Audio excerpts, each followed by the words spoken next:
Okay. All right, we can welcome everybody to our meeting, salary commission meeting. Let's get started with our consultant presentation. Yes. Great. Well, good evening.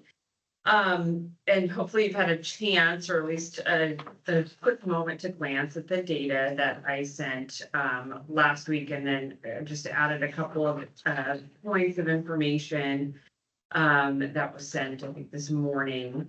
And Alex, keep phone for a second, I'm sorry. sure.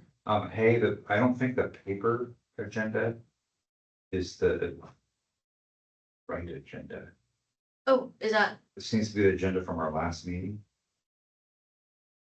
ew, did I print the wrong one? I don't know. September 11th. I'm looking at the digital one. Yeah, I think, You got some from the 11th on the cover? yeah, I think there's two versions of it. I'm not sure what Okay. happened. Okay. But that's okay. Cause I think the chair's got the right one, so we'll just go with that. Yeah, so we have, Okay, number 2 is consultant presentation. That's the current one, right? yeah, okay. All right, okay. So a couple meetings ago, we were asked to look at data for surrounding cities in the region. So that includes the cities of Auburn, Bellevue, Edmonds, Issaquah, Kenmore, Kirkland, Mercer Island, Mill Creek, Redmond, Shoreline, and Woodville. So we gathered data on those cities and then contacted those cities for follow-up information. It's important to note that several of those are council or are strong mayor cities. So that includes Auburn, Bellevue, Edmonds, Issaquah, and Redmond. And so you'll see that there are a lot higher numbers for salaries for mayors for those cities. So that's just something to keep in mind, and that's why in that spreadsheet I didn't include an average for the mayor salary, because there's so much of a spread between those. You'll also notice that for those cities that they don't actually have they don't have a deputy mayor position, they have council president, so we've included those where applicable for those cities. So overall, when we average out the annual council salaries for those cities, they come out to kind of a rough number that we came up with was 43 cents per population. And that was just a way to kind of, normalize that across the cities. The dollar amount on that is 21,831 per year. And so Bothell is just a little bit below that. But I mean, pretty much tracking with that number. And so I think one of the things that stuck out to me about this particular list is that, and data is that cities generally don't offer a whole lot of additional benefits above and beyond the salaries. So it's really Kirkland, Edmonds, and Issaquah that are providing the low-income stipend available, that are providing childcare or anything like that. Most of them do provide for some sort of expenditure reimbursement. Kirkland provides a cell phone stipend. Redmond provides additional stipends for costs. I think Auburn provides some internet, expense compensation. All of kind of the course of doing business that we would expect that they allow. Some of them do provide car allowances as well. A couple of them provide health insurance. So Edmonds provides that. Redmond provides health insurance. They all provide PERS participation, but it's not mandatory. It just gives them access to that. Some allow for participation in other retirement. So MEBT, which is a Social Security replacement type of account that some cities participate in is allowed for some council members. But I would say by and large, we're mostly looking at salaries that these cities provide for their council members. It's not necessarily the norm to provide additional benefits above and beyond that, other than kind of what I would say the de minimis cost reimbursement of doing business. As far as other data that we collected from them, we kind of looked at when was the last time that they had a salary commission meeting, and these have all been within the last 2 or 3 years, I would say. Most of them meet when they're needed. So most of these cities have had provisions that say, when the council calls for another salary commission meeting, we'll have it again, or we'll reassemble it again. So, a couple of them provide for cost of living adjustments, that track with city staff. Bellevue is one of those, for example, but they don't all provide for that. So that's the data that we gathered in a nutshell. I'm happy to answer any questions about that. I'm curious about the health insurance. If I guess it's like I'm elected. If I'm elected, I might already have insurance. Is it something they opt out in and out of? Just want to know what it does look like. Warren's joined us. Hey, sorry about that. Okay. So for the health insurance, it's an option for them, I believe. I think it's Redmond allows them, if they don't take the health insurance, then they get a stipend amount if they don't participate in health insurance. So they do provide that sort of benefit to them. I don't think I mentioned that in there. But I think Redmond is pretty generous with their insurance benefits because they'll pay for 100% of the council medical, and then 70% of the spouse or independent medical monthly premium. So I think that's a notable benefit. But I would say that's more of kind of an unusual circumstance. A lot of them also do provide life insurance, which is pretty minimal cost for them, but it is a benefit. What would the stipend equivalency be? I think it's a few $100s a month. Yeah. That's the case for city employees too. If you opt out of our medical benefits, you get a in lieu of payment. And I don't know off the top of my head what that is. And I'm looking at Hay. She might not know either, but we could look it up and let It's you know. 110 and 220 if it's for you and your spouse. Yeah. Right, dependents, yeah. So you did 110 and 220. So 110 if it's just yourself, just employee. If it's if an employee does medical or health insurance, but they want to opt out of their dependent, it's 220. Or sorry, 220, and then they can all opt out. So the entire family can opt out, which they get the combined amount. Oh, So yeah. Something else to note about this issue with health insurance is we just went to a meeting of the Association of Washington Cities, which is basically our benefit provider.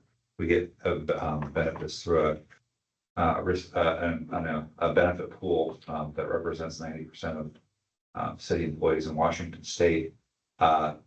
Neither Redmond nor Kirkland, who provide health benefits to their council members, are involved in the Association of Washington Cities. They go out and get insurance on their own. If we were to consider that, it would be required by the Association of Washington Cities that at least half of our council members enroll. So if half didn't enroll, then they would not allow us to offer that benefit. I don't know why they wouldn't, to be frank, depending on what we offered and what I mean, even if they had coverage through their employer, which would be primary insurance, by the way. So if they did decide to sort of double cover and have like city insurance and the employer insurance, their employer insurance is primary. and a city insurance would be secondary. But that would still be a pretty good deal for them, but the AWC's rules are now currently that it would have to be three of the, or 4 of the 7 of them would have to enroll for us to be able to offer that. And as of right now, Bothell provide insurance, I mean, or those kind of benefits to. To city council members, no. The only benefit we have outside of salary for city council members is, well, PERS, which isn't really something we offer. It's. They need a salary threshold, so they're eligible for it. And then, they can participate in a 457 deferred compensation program. And they do that at their own cost. There's no match, as there is for some city employees with 30 years of experience. Okay.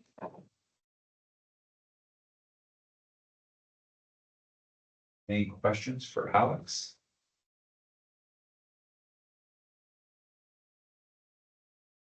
You mentioned the low income stipend. Did you encounter any jurisdictions where individuals were utilizing that? I did not get that information about if anyone was utilizing that. I called the HR directors of both, all the city of Edmonds, Issaquah and Kirkland. I did not hear back from Kirkland or Edmonds, so Bob told me that nobody had utilized it yet. Thank you.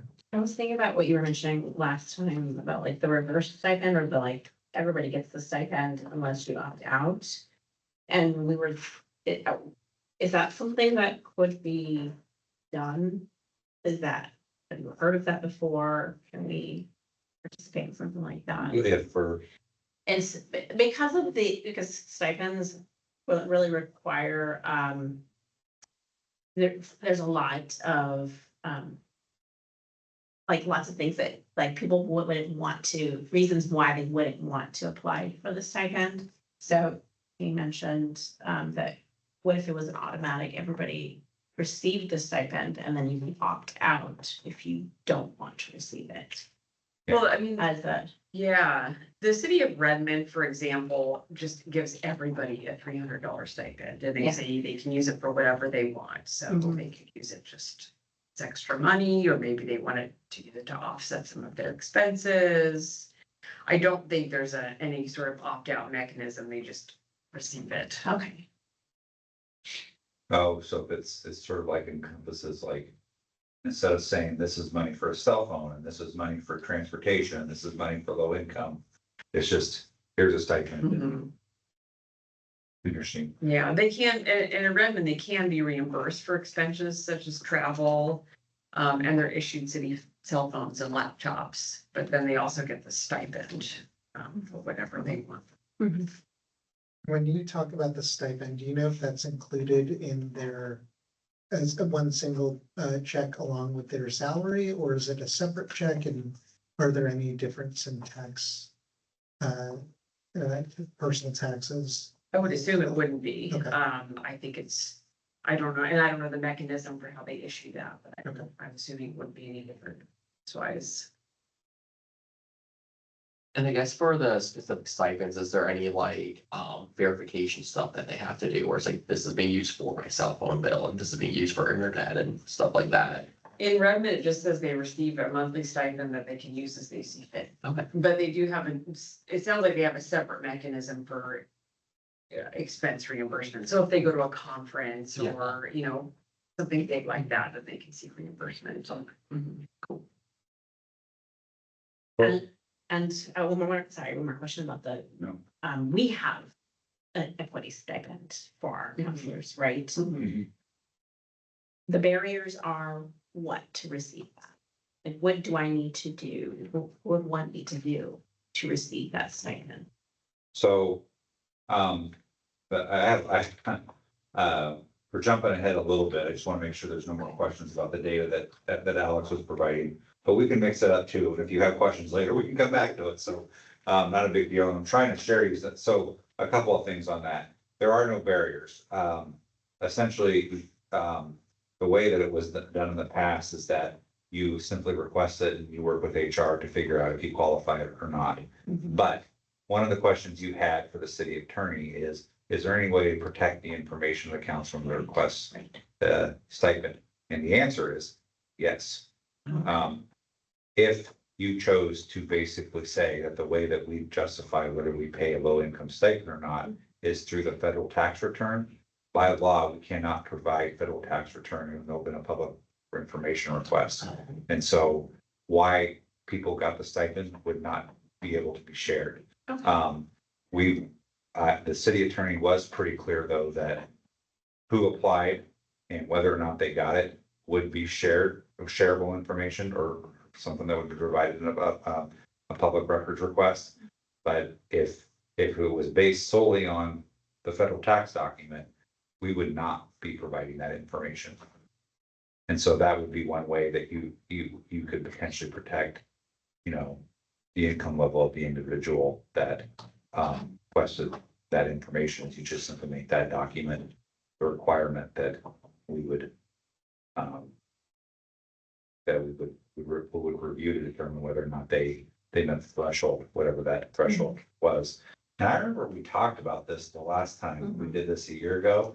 I don't know why we didn't get specific about, I think we said we could require tax documents, but we didn't list that as the requirement.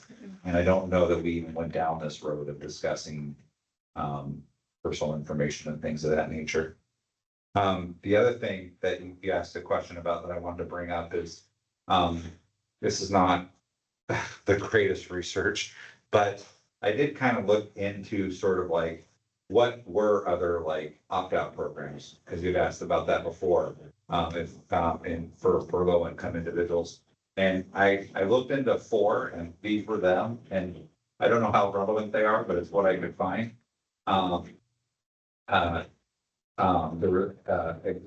So I think they're almost.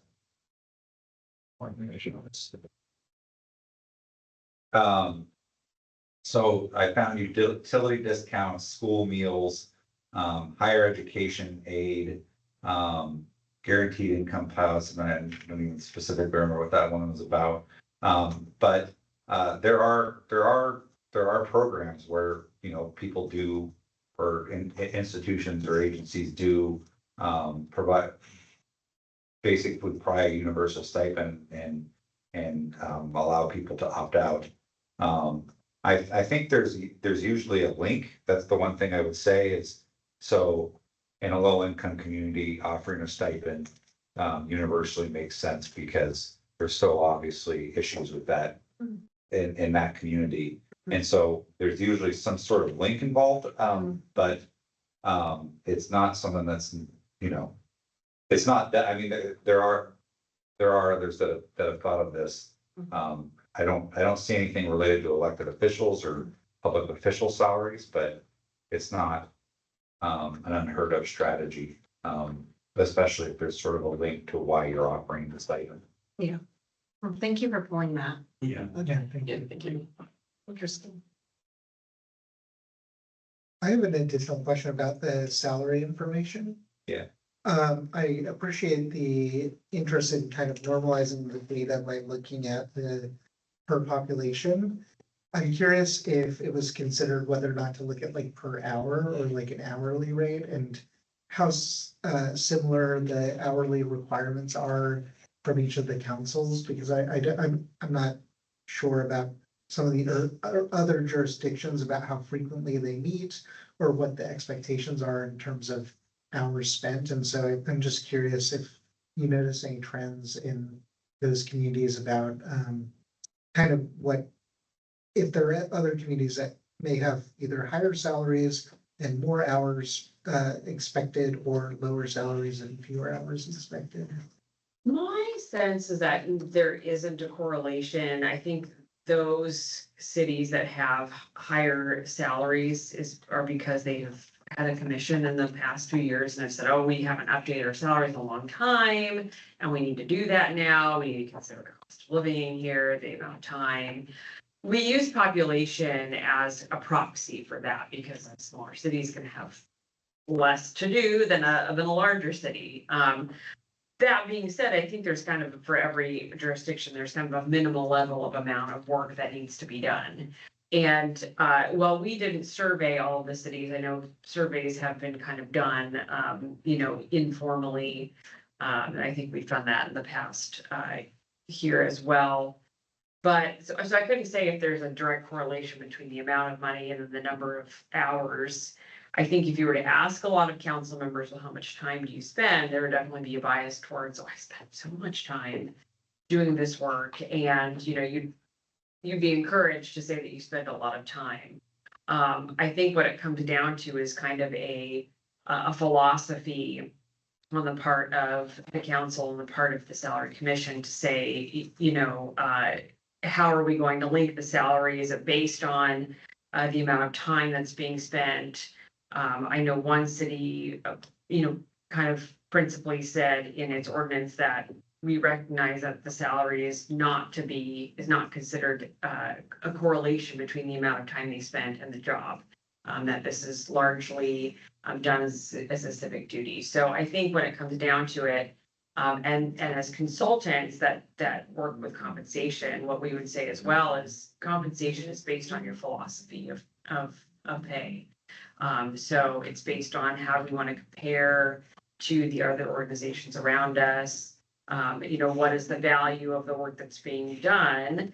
Are we trying to link that to that amount of time being spent, or are we saying that this is a civic duty, and so we're not expecting that the salary should be tied to your amount of effort? So, in other words, I think that's a complicated question to answer. But getting back to, we did not specifically survey those cities about, how much time council members spending, because it would vary so much.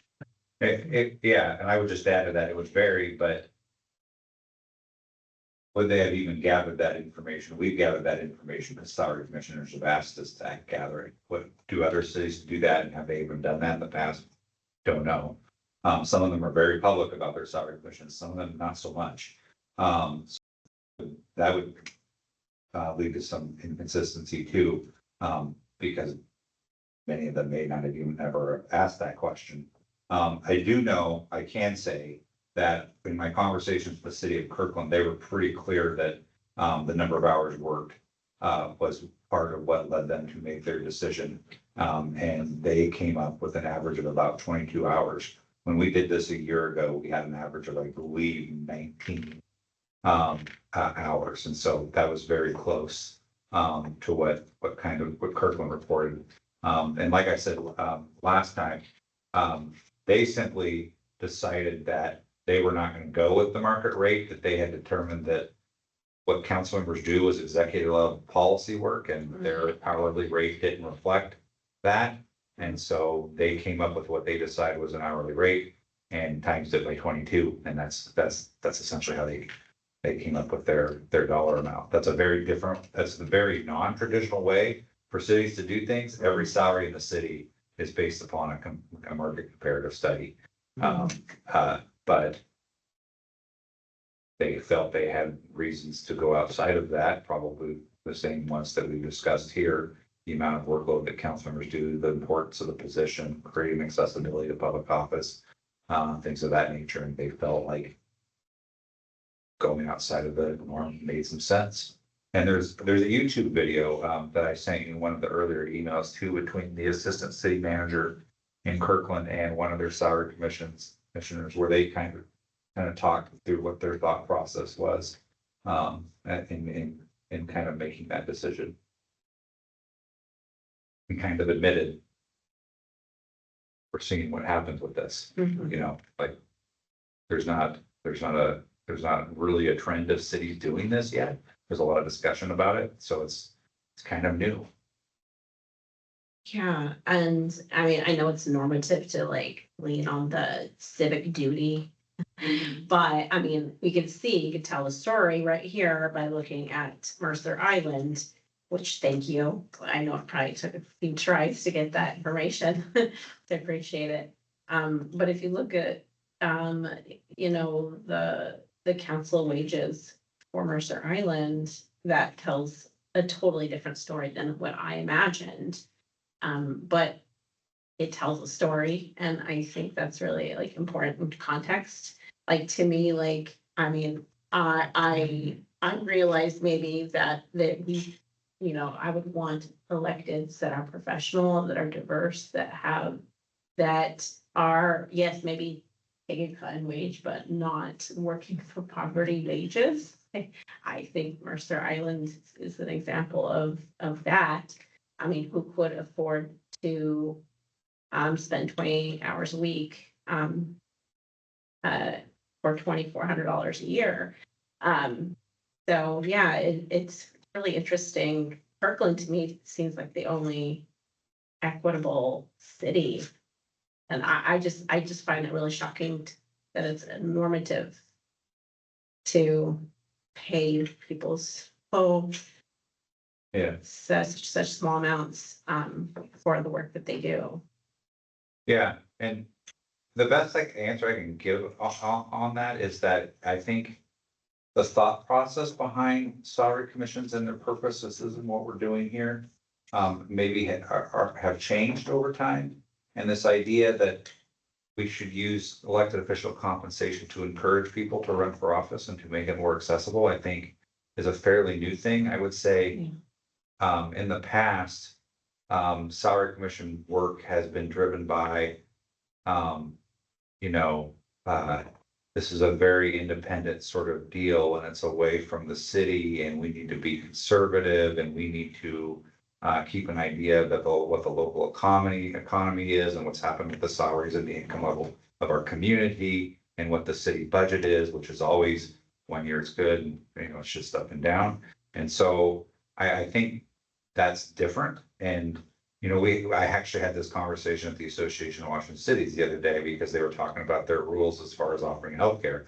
And I kind of told them, I think you ought to expect to see more benefits being offered to council members in the Puget Sound region because this conversation started happening. But I don't sense that it's happened enough for it to be a trend yet. And that's kind of what I found nationwide too. I shared some of that research with you in one of the emails I sent. Since the last time. I did find a few cities nationwide that had done some stuff.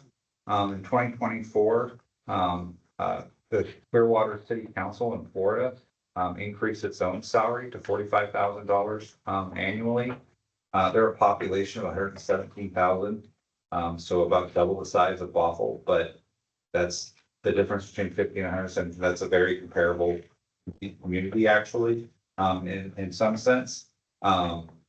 Their reasons for doing it were the kind of the reasons that you've talked about in the sense of a living wage, concern about the income levels of people that are running for offices and the impacts of that on their lives, attracting more diverse candidates, equity and fairness, that their salaries at the time were considered very outdated. There was some public pushback about optics and timing and okay, if you're gonna talk about salaries, let's talk about reform more holistically, not just the compensation. But I didn't see that I mean, it was only in 2024, so who knows, but I didn't see a lot of evidence that there had been negative political pushback in the sense of it had caused changes to the makeup of the council and things of that nature. There was one other city, Boulder, Colorado. They actually had a ballot measure. And that ballot measure passed in November of 2024. So they put it on the ballot. And their council members make 40% of AMI, which I found was interesting because it's dependent on they're not making a decision about specifically they're tying it to something. And then their mayor makes 50% of AMI. There's one other one in there. Oh, Richmond, Virginia, also increased its own council salaries to 45,000, the same as Clearwater. They did that because the law changed in the state of Virginia. It used to cap what city council members could make, and when they changed the cap, Richmond moved forward with making some changes. Kind of the same reasoning, more accessible, making the position more attractive and more accessible to a larger group of people. Need to reflect the fact that the workload and the cost of being council members are much more than they had been in the past. consistent with other pay raises in the city. So apparently in Richmond, city employees have received significant pay raises in the early past, and they didn't want the city council to be only public service, public servants who hadn't kept up with the times. So you see this, like it's the conversations are happening, but it's not, there's definitely no wave yet. But as that, what that means to you is up to you, and over time, who knows? The Richard one's interesting because it seems like it's almost like a statewide initiative to like kind of reform like city council pay, which is kind of interesting. Mhm. But I know that's probably like too soon to see like what the results of that would be. Mhm. So I don't, it's just kind of interesting that there's like statewide stuff going on there, so. Yeah, and I looked because I was what made me curious, because I agree with that. What made me curious about that is, were there other cities in Virginia? And I couldn't find any. That doesn't mean they haven't, but I couldn't find any. Yeah, but it's also fairly recent, that 20 last year essentially.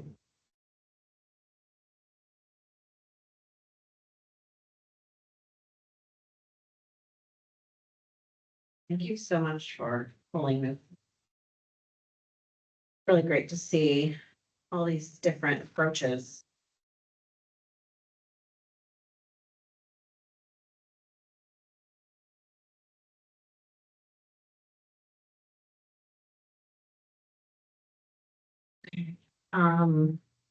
Is there anything else in the presentation?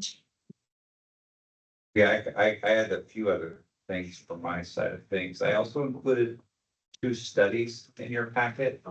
One was from Duke University in 2016 about state legislatures and whether or not increasing the salary of state legislators increases economic diversity. The study by Duke found that it did not. That what was more impactful in having economic diversity in elected office were candidate pipelines, recruitment networks, and political party infrastructure. The study talked about that salaries did increase the professionalism of the legislative body. So if there were higher salaries and legislators worked more hours, then the professionalism and the output workload was higher, which that makes sense. If they work more, then they're going to do more. But talked about structural barriers, that finances and income is definitely one, but it was just one. The other structural barriers were party gatekeeping, the cost of running for office, and expectations of certain levels of experience. In other words, low-income individuals may not be perceived as experienced enough to run for office. And then there was another, I wanted to find a study that said something positive, because the Duke one was easy to find.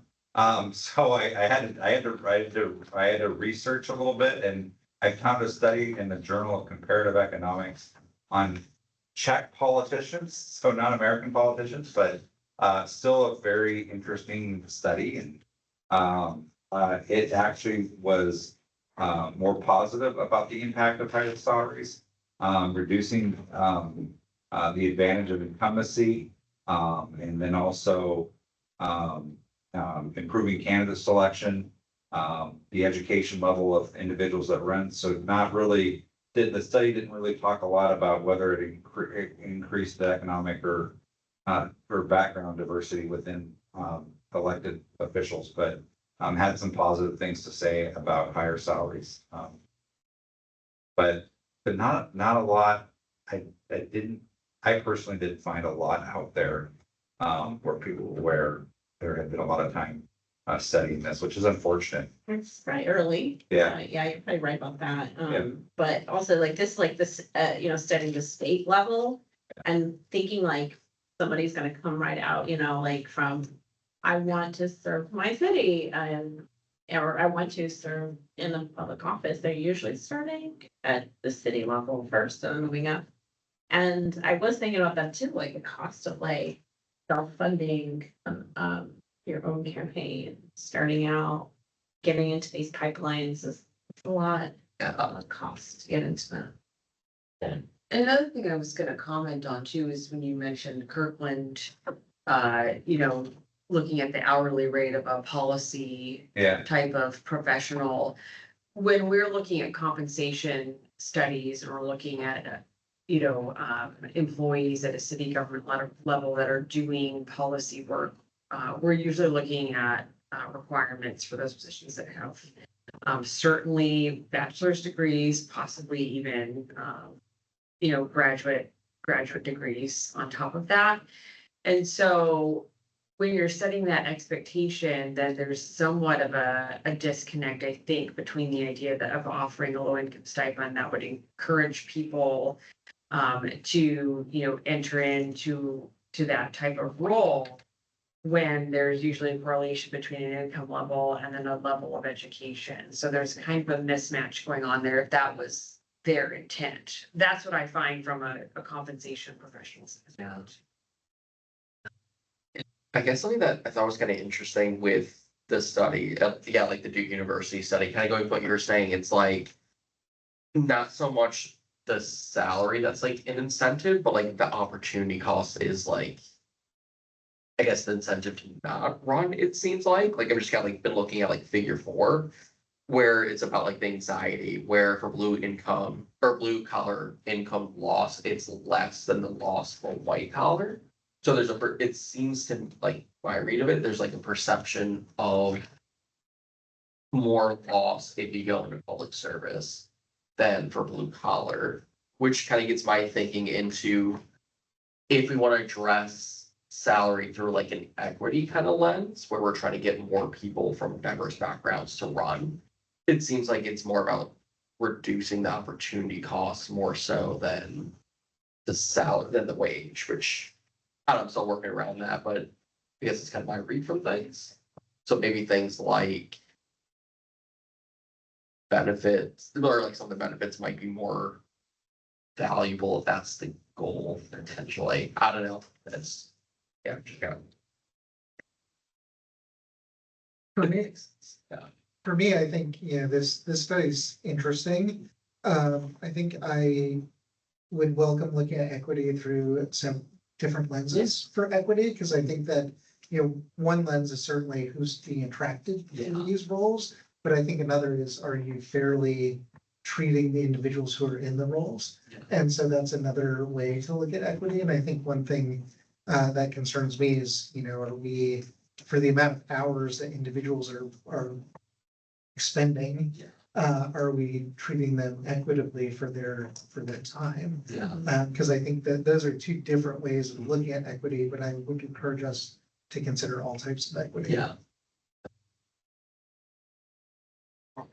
one last thing I had before we, what I really would like to accomplish today is talk about the survey for city council members and finalizing that.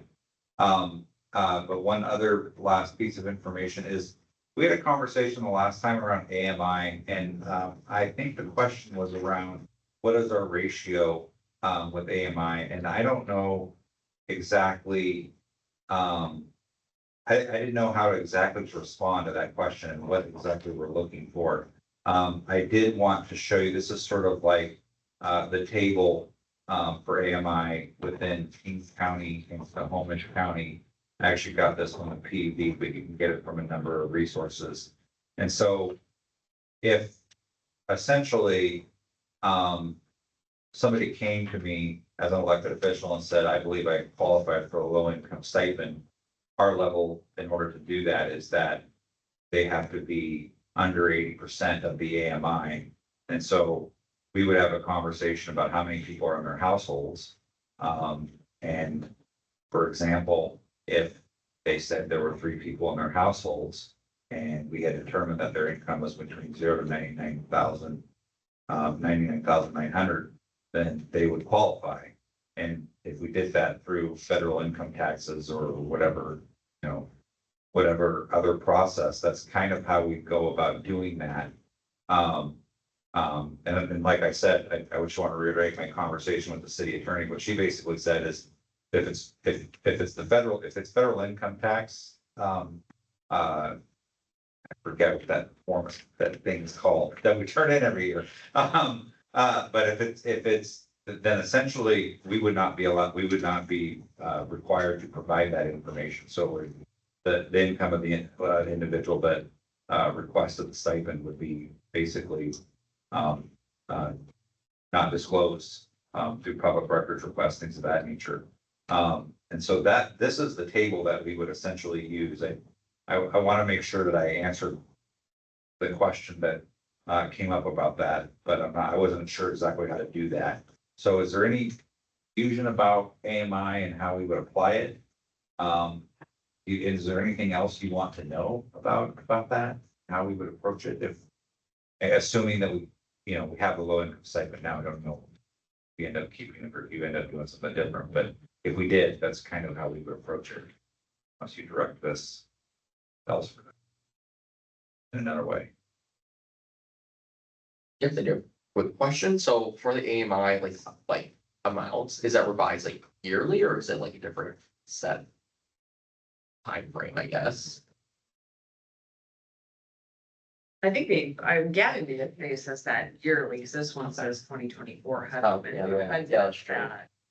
Okay, cool. I think that's done for the Department of Housing and Urban Development at the federal level, and I don't know, but I would be surprised if it wasn't that Well, then,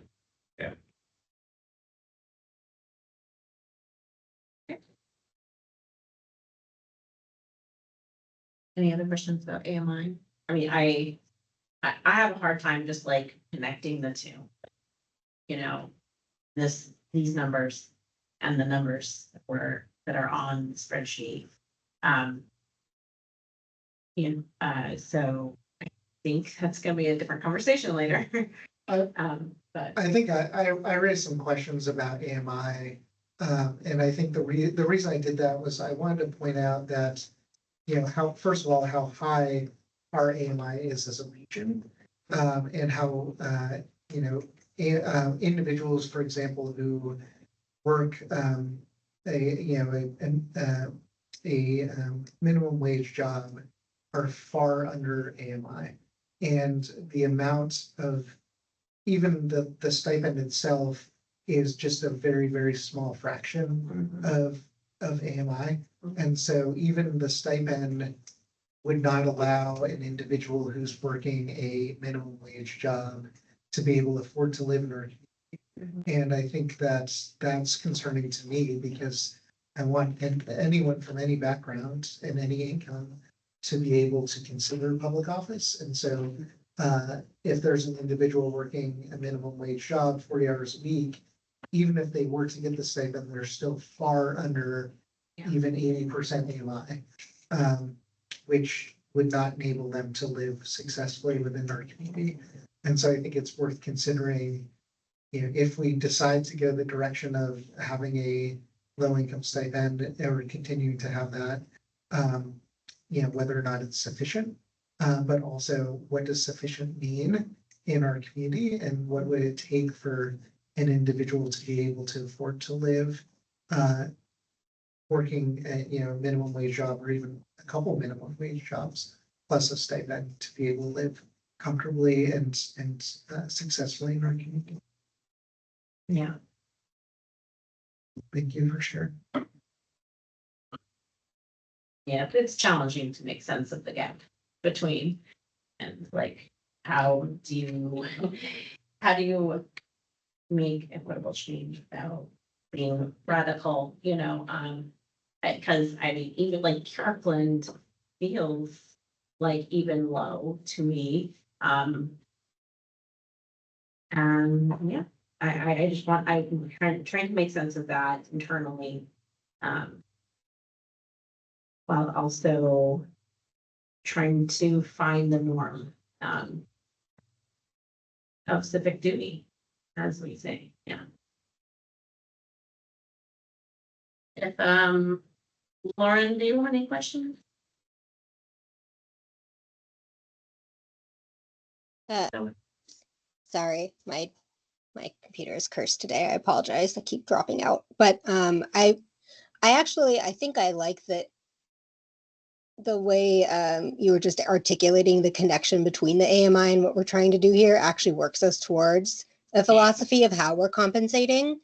Because I think what we're sort of working towards is setting sort of an equitable bar of, even if, assuming that this might be a person who is working for minimum wage for their 40 hours a week, and then we're assuming they're taking on another 20, that probably takes out of their 40. Like, how does that get them? Where does that land them relative to AMI? I think that actually is, it's a line of reasoning that we can put together into a philosophy. So I agree that AMI is helpful in that regard. And I think, as we get more salary data, we can sort of start to synthesize that, or not salary data, rather survey data. We can start to synthesize that into like, okay, here's what we're going for. It may not completely get you to 80% of AMI, like, or what, but I think that will help us articulate where we're trying to go. And then also to speak to things like stipends and things like that to potentially make up a gap. So no, I like the direction this is going. Thank you, Lauren. We can move on to the survey discussion. The finalization of the survey. Thank you for putting it together.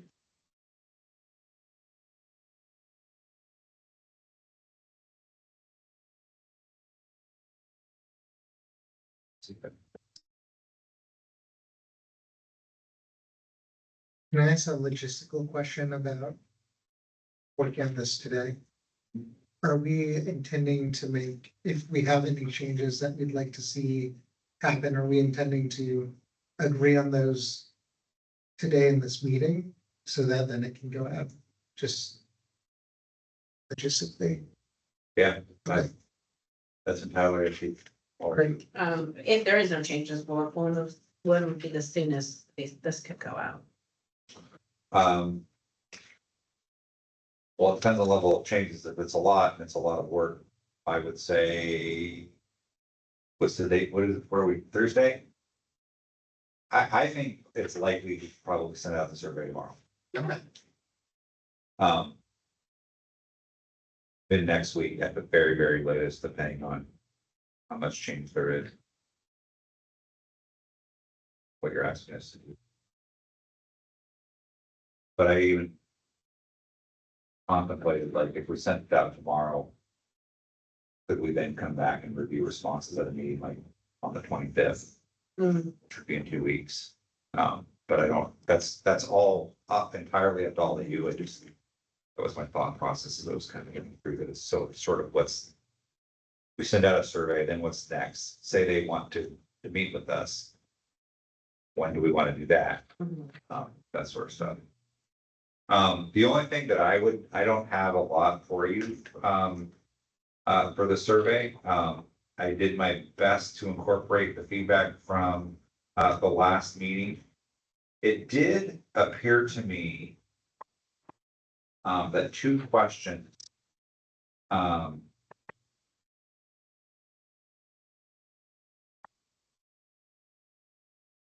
in number 5, you ask, in your opinion, what compensation structure could result in more accessibility, more diversity of income levels, occupations and backgrounds, etc., serving on the city council?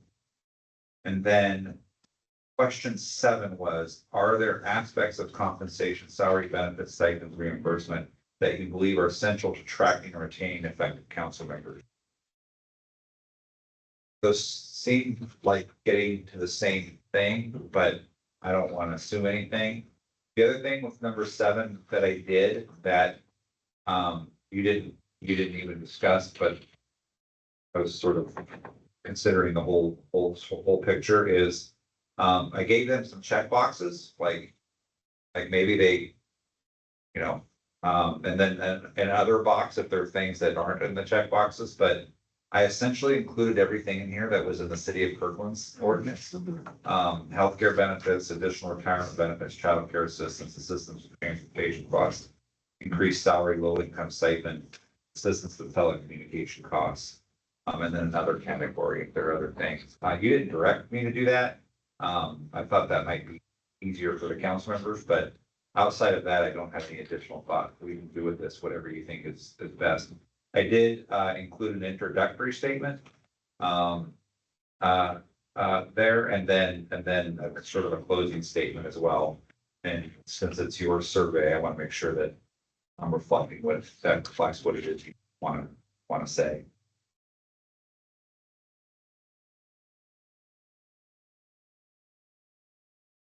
I agree that 5 and 7 now seem duplicative. I'll admit I'm not going to try and get my computer to pull any notes up side by side from last time, but I agree the check boxes are nice. And of course, they give us some nice, more structured qualitative data, right? Even though we won't have a ton of responses to say like 5 out of 5 said childcare or whatever it ends up being. So from my perspective, I think we could remove 5 in favor of 7 in the other box, and there's plenty of other free text entries for more thoughts folks might have. If I may, I'll add, I'm in favor of reducing it and potentially eliminating 5, but I do want to point out that 5 specifically references diversity. And I think that 7 refers only to kind of effectiveness.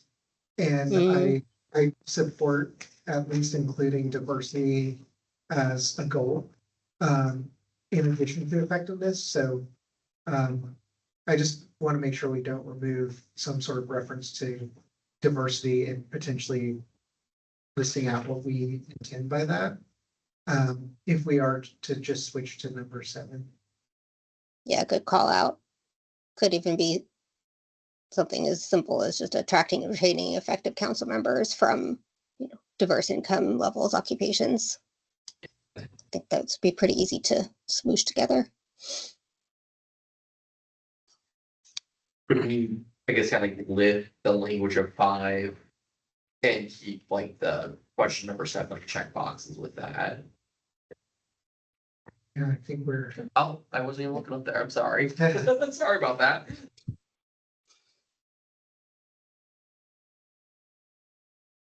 It may even, I mean, we could even say retaining effective and diverse council members. But because I think that incomes, occupations, and backgrounds cover a lot, but I mean, I also don't want to limit how we look at diversity in any way, so. I would say effective and diverse. Yes. Yeah. Do you feel that that's sufficient? I don't think we need, now we're getting super nitpicky, but I don't think we need the apostrophe there anymore.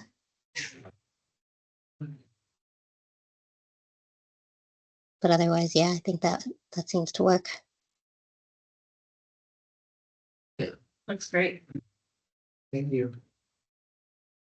Yeah, thanks for adding those check boxes. That was a good call. Yeah, that's great.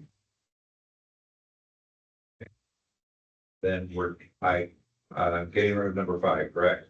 Yes. I have a few other small suggestions. If we want to talk about them, but I'm also open to if other people have changes first. Okay. And number 2, I would love within the parentheses to include a reference to either transportation or travel. And I think more broadly, I'm curious how people feel about council duties.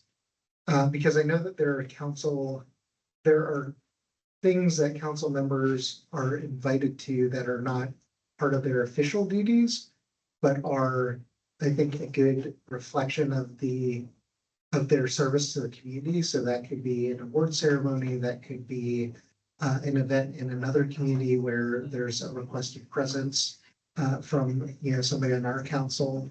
And it, I think, enhances their service to our community because it gives them an opportunity to learn from others across the state or region or even federally.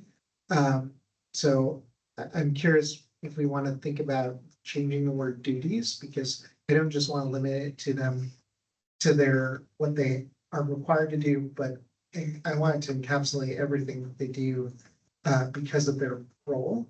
But I also think travel is a very important thing to call it out specifically. Could do council duties and like community, engagement opportunities, maybe, just have a workshop in it, I don't know. But I'm sure you've seen lots of different, the spectrum of minimal council. Time, and then people that are just like, go home, you have to be at every single event.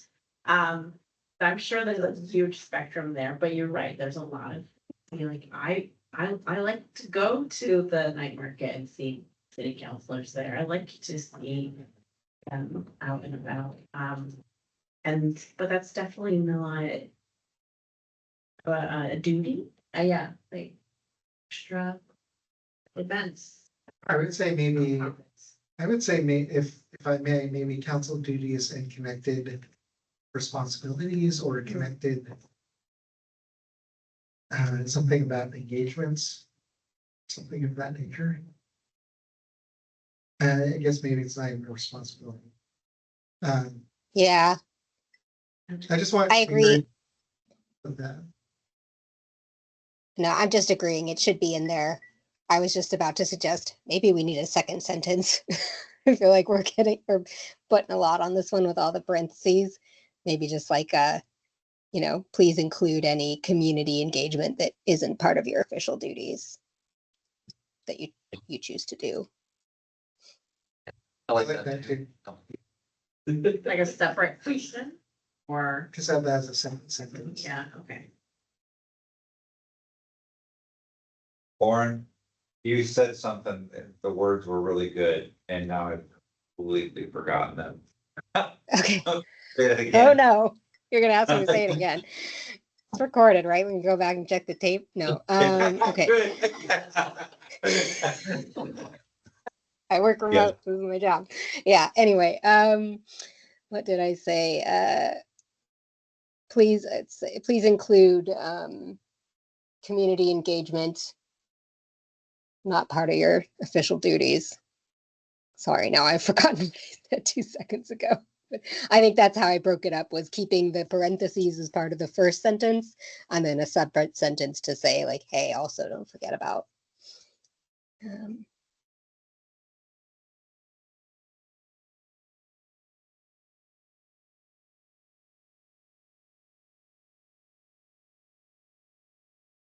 Yeah, and I think I would take that first sentence and just say like estimate number of weekly hours, dedicate to council duties. Period. And maybe connected and related activities. I don't know. And then that leads you into the next one, something like that. Yeah, I would say related activities. I like that as well. Yeah. So we can remove the and. Yeah.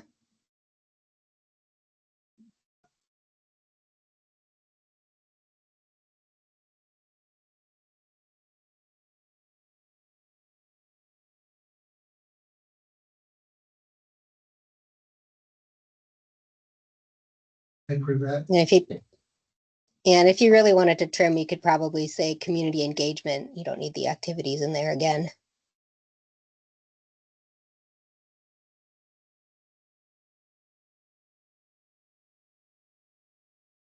I like to trim Thank you, Laura. words. That's great. Yep. Sure.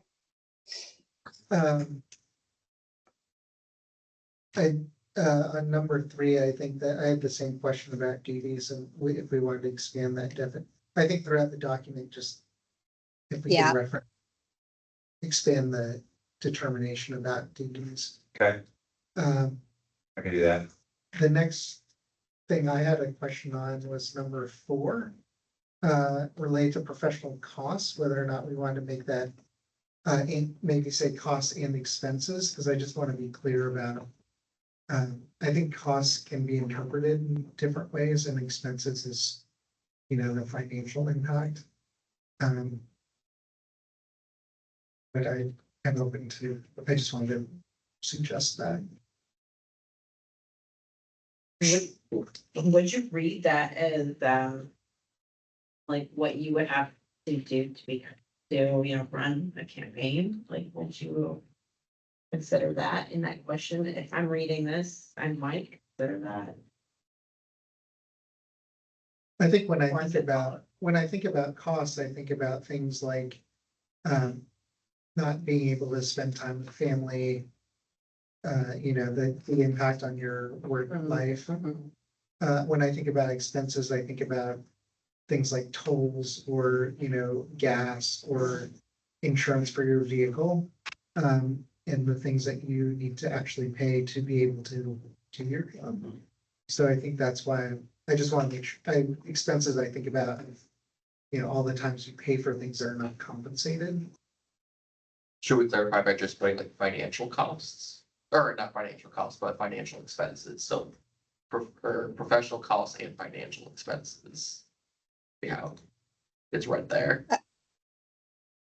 If I like, again, I agree with the intent here to be clear about when we're asking for about financial versus non-material, I guess. But what do we think about what are the personal and professional impacts and expenses? Because I think that's what we're getting to, and then that also just removes the ambiguity about like what type of cost are we asking about here. If we say impact, it's pretty clear it's not monetary, especially with the and expenses there. I'm sorry, I don't know that I caught. What exactly would we do again, Lauren? Just revise the first sentence there. What are the personal and professional impacts? Just replace costs with impacts. Okay, Thank you. Great Yep. suggestion. I have one more suggestion on number 6. I think it might, former number 6, now number 5. I would love to see this be plural. So what are the most challenging parts? Because I don't want to limit it just to one. If there are several that they want to highlight. Yeah, that's fair. Agreed. But we do need to make that.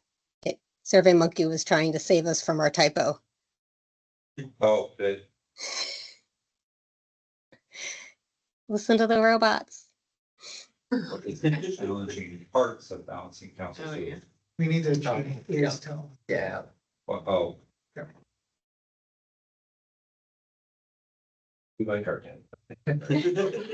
Get the personality. How dare you troll us? Those were my suggestions. Okay, Thank you. anything else? I can consider the survey finalized and you're okay with it being sent out tomorrow? Yes. Yep. Do we want to? So. Actually, I did have one more thing.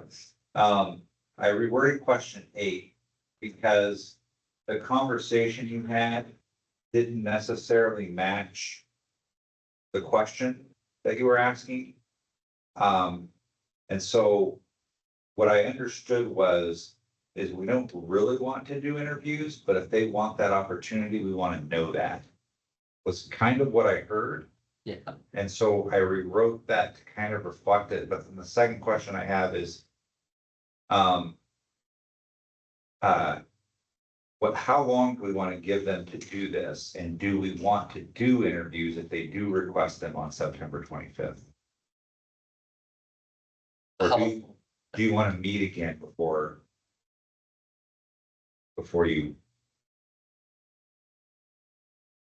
you interview them?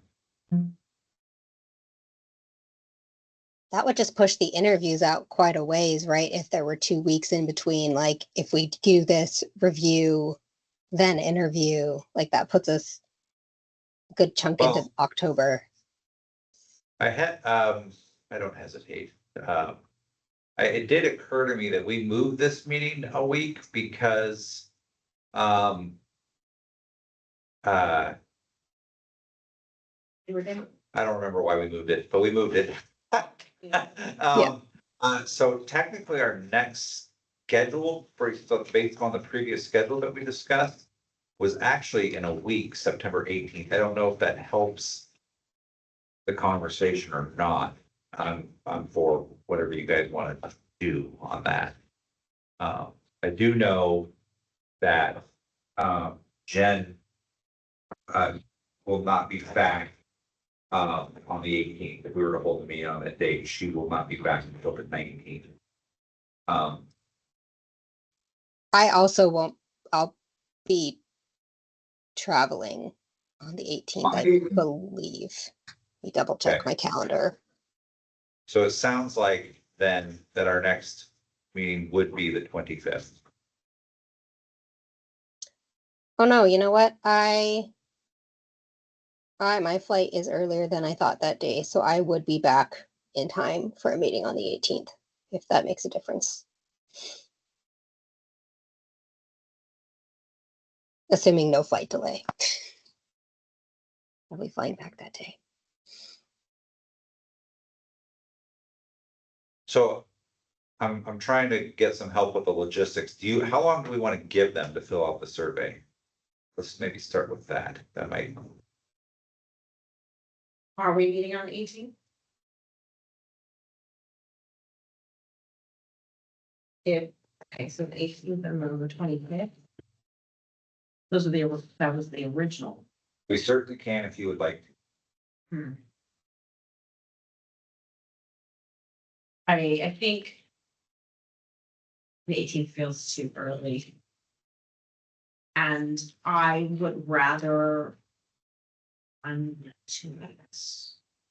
So we could give them until the 24th to finish the survey, and then if we meet on the 25th, we can review that. I feel like that's gonna take a whole meeting, not including an interview. Like, I feel like we've had a lot of quality, like, through this survey and through the YouTube.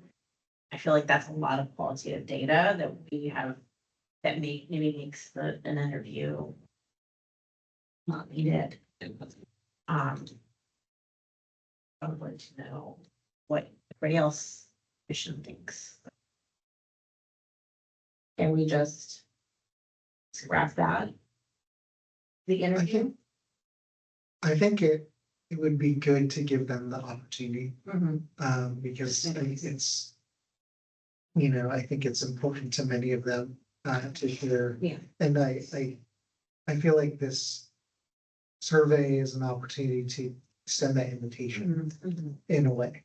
And I guess my thought is the survey, because of the way we structured it and streamlined it, I don't think it's unfair to expect a rather quick turnaround. So I'm wondering if it would be possible to even ask for like next Wednesday as a deadline and then review it in a meeting on the 18th with the opportunity for the interviews on the 25th, but I don't know if that's too quick for them. But it is a streamlined survey at this point, and I think we've done a good job to shorten it. And I think that the interview is where I do think there would be a lot of additional qualitative information to be gathered, and I want to create space for that and without pushing it off too far. So I guess that would be, I'm inclined to stick with the meetings we have scheduled. Okay. But I'm open to ideas as well. Okay. And I don't, what are people's thoughts on whether or not council would be able to respond to the survey Yeah. by next Wednesday? Is that too short of a time period? I don't think we would Oh. necessarily say it needs to be complete by this time, but maybe say, in order to have an interview, it needs to be complete by this time. Because then we could extend the deadline for those that don't want to do an interview, Yeah, if you want to do it that way. I also think like it'd be pretty reasonable for a quick turnaround as well, because we sure know the questions, some were like boxes and stuff, so I think that's reasonable. And even if we don't do the like if someone wants to do an interview, maybe there'd be a way to schedule it for like the week, like early October potentially, depending on their schedule. So I don't know, would it be worth it to include like the current schedule in the question? Maybe like what day would work for you for an interview? Like maybe just give like a couple meeting dates that would be reasonable. Just kind of split the difference. How many more, can we look at the schedule? I don't have that list. Or we have a limited amount of meetings. Yeah, because it's by the, And I want to be able to 30th, right? like process the information together. We'll probably take over the whole meeting. And not to mention decision making. So. We potentially have 18th to 25th. And then October. Does anybody have a spreadsheet? Scheduling spreadsheet from them? where you put it? Oh, I got it. Okay. So we had the 18th, October 2nd, The second, October 16th, and October 30th. 3 weeks in a row. 18th to 20th. So, again, there is, you can go back to the council and say, we'd like you to extend our 90-day timeline, they can tell you no. I'd be surprised if they did, but they could. If you change something, then you would need, and we stuck to this schedule, you would need to make a decision on October 16th. Because then we would have to have a public hearing on October 30th. Which is required by the ordinance. And I'm saying that's only if we stick to the schedule. We could get to the point where we say, well, we need to add the meeting because we don't have enough or whatever. I think we can stick to the schedule with what we have so far, like, yeah, so the 18th and the 25th. So The 25th wasn't It's on gonna it. have that in. The 25th is an option. Right, like, would we be meeting even if there wasn't an interview? Piece to this, in-person interview? It's on the current schedule. Oh, It's not. yeah, because it goes from the 18th to October 2nd out of this Yeah, one. every other week. I see. So, but if we're doing the 25th. If the 25th is an option, that means we're meeting every week. So. Can I suggest something? Yes. Why don't you make. The encouraged deadline, to get the survey done, September 17th. You meet on the 18th. If they want an interview, you do that on the 2nd. Okay. And then that gives you October 17th, then really becomes, what do we want to do? Yeah, Which it could be a longer meeting, Yes. depending on how, yeah. that's, this is. I like that. Okay. I'll just Mallory? throw out, I definitely will not be here on the 2nd. I don't mind missing the interview, that's fine, but just, I don't know if that becomes a problem for quorum reasons. And you're traveling on the 18th, right? So that wouldn't. make I'm any- traveling on the 18th, but I'm hopeful that, like flight, whatever allowing, I mean, it's like 4 hours after my flight is supposed to get back, so in theory, I should be back by then. And able to attend. It's just the 2nd is a holiday, so I definitely won't be able to attend. Can I ask a logistical question about what would be required if we were to go to council to ask for an extension? When would we need to notify them and what would this group need to do in order to do that? Ordinance is not specific. Okay. It simply says if the deadline's 90 days, and you can request the council extend that 90-day deadline. What I would do is show up during the city manager's report. I would say the salary commission has requested that you extend their deadline. Are you okay with that? And so essentially, they wouldn't, I don't even think they would even officially vote. They would just give us, there's no requirement of anything, official action or anything of that. It simply says they think that extend the deadline. I would recommend that we give them an end date. So they know what they're extending for how long.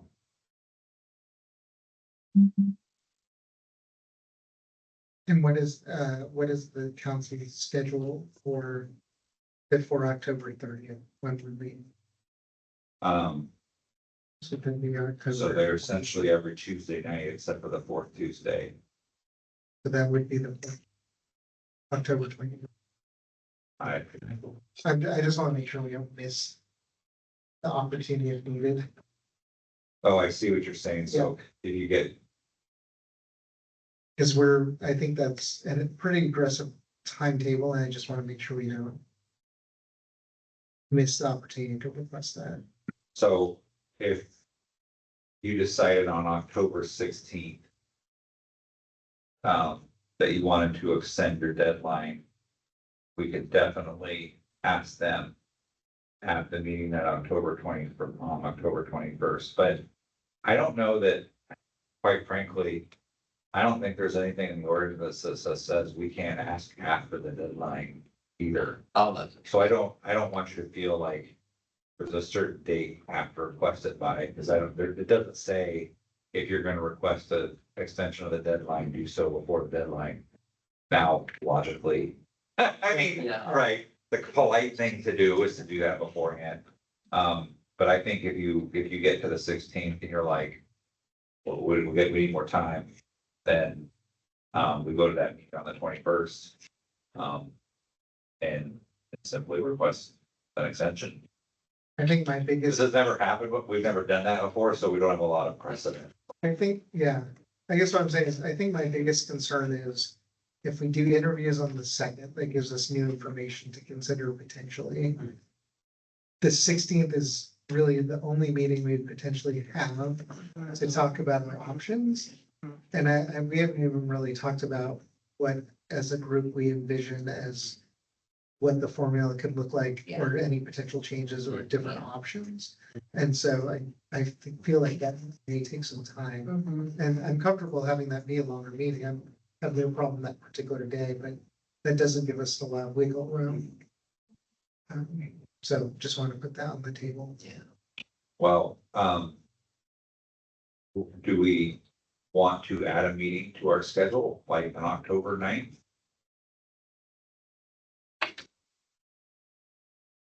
Or September 25th? So you have something on the table and you can always take it back later, or? Yeah, I don't, just suggestions. I'm not recommending that. I'm just.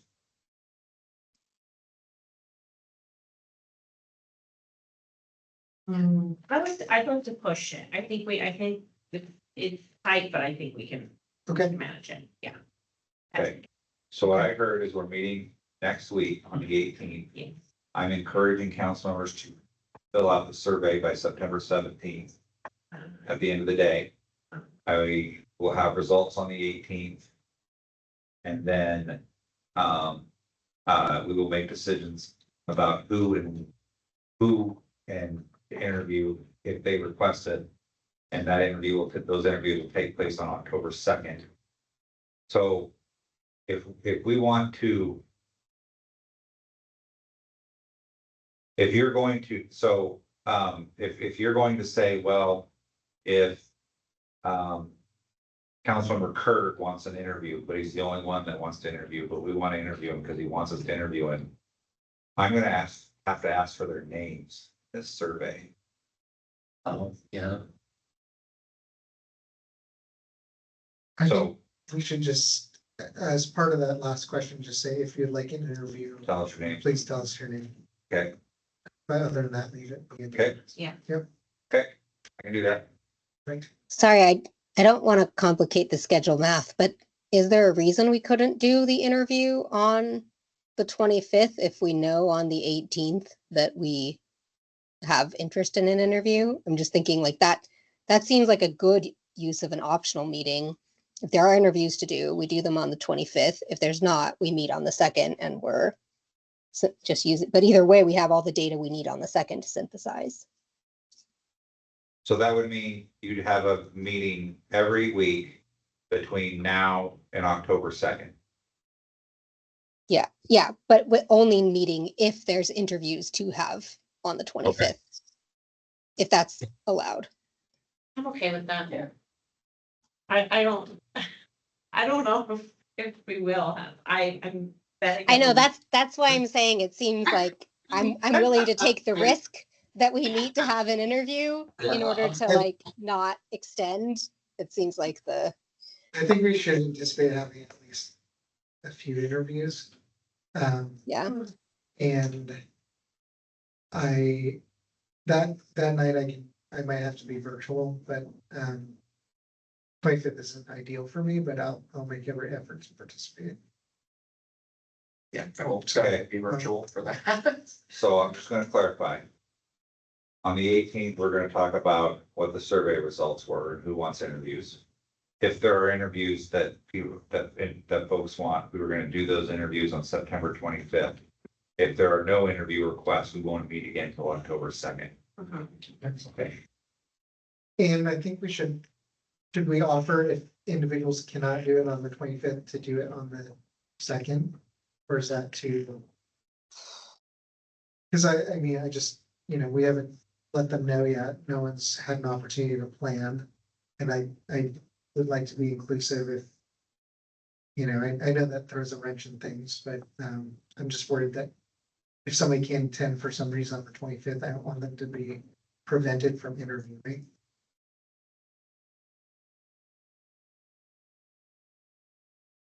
So. Yeah. We'll usually leave a spot for them to state that they can't meet that date when. An alternative could be the 2nd. Okay. Okay. Got it. I think I can do that. I can handle that. Sorry, I want to be inclusive as much as we can. No, that makes sense. What I would With the nu- request from a staff workload standpoint is that we just focus on the survey for the September 18th Yeah. meeting. Okay. And not, if you need any more information after that, we'll certainly provide it, but for the 18th, it's just the survey. Okay, Okay, Yeah. cool. very good. Thank you so much. Thank you very much. Thank you. This is great. Okay. Thank you, everyone. Take care. So, The state is wonderful. okay, if there's anything else, Have one thing for Okay. you. This is just the minutes from last meeting. Oh, The second wait. page, there is a part where you can sign. Just make sure everything looks good to go and then.